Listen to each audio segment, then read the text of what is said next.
So when we see the wireless sensor network, it can be defined as a network of small embedded sensors which can communicate wirelessly. In that, more number of nodes are deployed in particular region to sense the physical parameters of that region, that may be temperature or pressure or humidity or anything. So by sensing this value, that values will be forwarded to the end user, which are available in the farmost location in the wireless medium. So in that, each sensor node is acting as a relay node to forward the data to the neighboring nodes. So here you can see the architecture of wireless sensor network. Here nodes are deployed in particular region. So they are sensing the various parameter in that area, and collectively they forward the data to the commonly assigned sync node.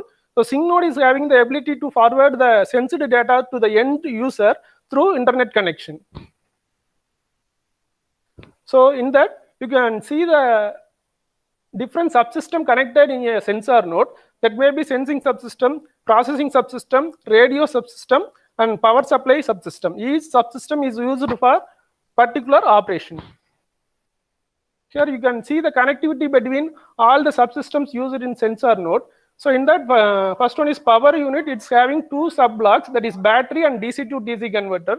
That battery may be rechargeable or replaceable. So that is connected with one DC to DC converter to give constant output near to 3.7 volt. So that is connected with sensing unit. In that, it's having 4 different sub blocks. That is, sensor is sensing the physical parameter, then that is converted into analog signal, and that is forwarded to the A to D converter for further processing. So from this, CPU is getting the digital data for further processing. So based on the processed data, that the result may be forwarded to the end user through the radio unit. Otherwise, that result may be used to complete particular task by using the actuator.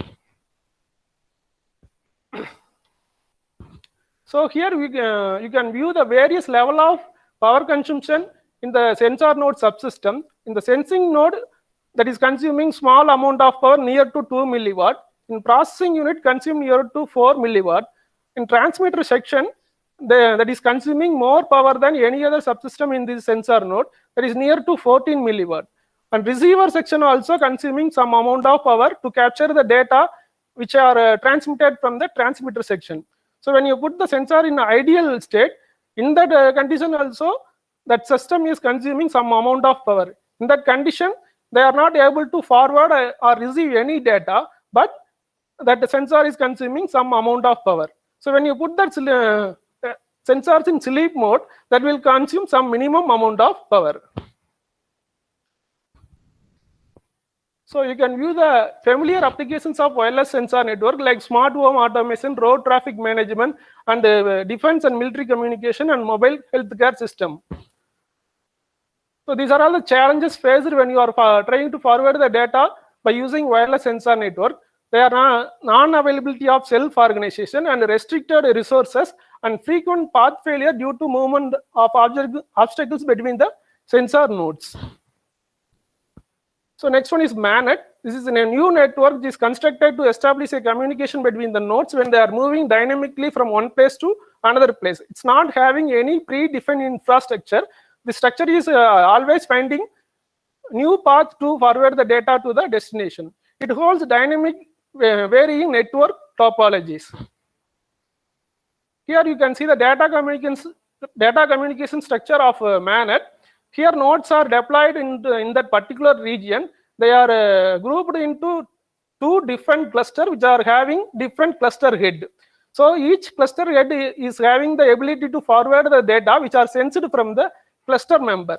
So in that, one cluster member and under one cluster can be able to forward the data to the gust node which is available in the farmost location through the another cluster member of another cluster. Here you can view the problem faced in MANET, that is limited bandwidth, data packet loss, constant route breakage, energy source restriction, and time varying topology, issue of hidden terminal, and increased routing overheads.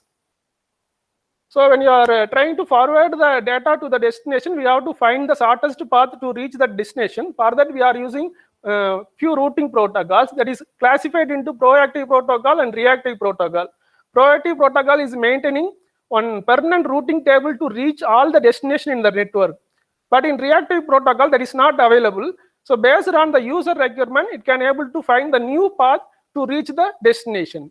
So to get the maximum benefit of this routing protocol, one new protocol has been established by combining the features of proactive protocol and reactive protocol. Here you can view the examples of that routing protocol. For a proactive routing protocol, we are having distance vector routing protocol, destination sequence distance vector routing protocol, and fuzzy state routing protocol. In reactive routing, it's having dynamic source routing protocol and ADGAG on-demand routing protocol. In combined protocol method, we are having zone-based routing protocol. Next one, in the power management, when you want to increase the lifetime of sensor node or a sensor network, we have to implement some power saving technique. So for example, when you put the sensor node in sleep mode or switch off mode, when they are not used in any communication, that will save some amount of power. So this kind of power management technique is needed for this network. Here you can view the few power management techniques implemented now. That is implementation of data-driven approach, distribution of duty cycle in each node, and power conservation using node mobility. In the data-driven approach, it will eliminate the need of maintaining large number of sampled data with the high accuracy. In the distribution of duty cycle, sensors nodes are switched between active node and sleep mode. In power conservation using node mobility, it can able to avoid excessive usage of particular node which are placed near to the destination. So after that, you can view the types of routing technique which are used here. So this is classified into three categories, that is flat based routing, hierarchical based routing, and location based routing. In that flat based routing, all nodes in the network is having the equal ability to forward the data. In hierarchical based routing, it is classified into low residual nodes and high residual energy nodes. In location based routing, we are using GPS to identify exact location of the sensor node in the network. So here we can view the formation of multiple cluster in wireless sensor network. Here nodes are grouped into three different clusters which are having different cluster member. Here all the clusters are framed with equal size. They are having equal cluster member with them. So in that node which are highlighted in green color is a cluster gate. This cluster gate is collecting the data from their cluster members. So these cluster gates are having the ability to directly contact the sink node. So here you can view the benefits of grouping of nodes, that is power hole prevention, data accumulation, reduction in power consumption, latency drop, increased error tolerance, reliable connectivity, increased robustness, extended network duration, increased scalability, and elimination of conflict among the neighboring nodes.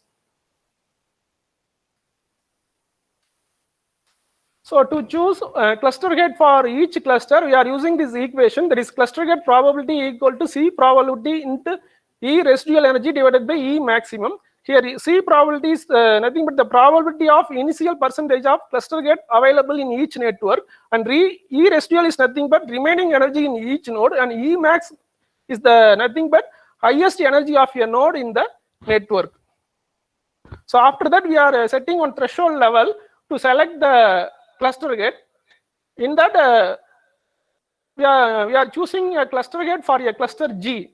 So in that each node is selecting on a random number P. It's having the value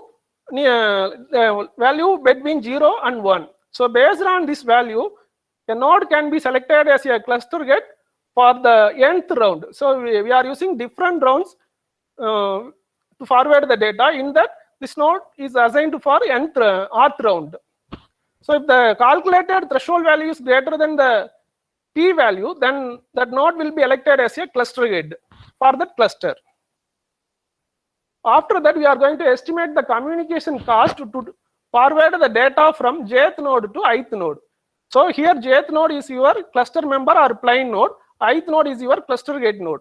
That is equal to W into function of distance between plain node J and cluster gate I plus 1 minus omega into G of distance between cluster gate I and base station. Here G and F are two normalized functions. After that, you can use the formulas which are used to estimate the parameters mentioned in this equation.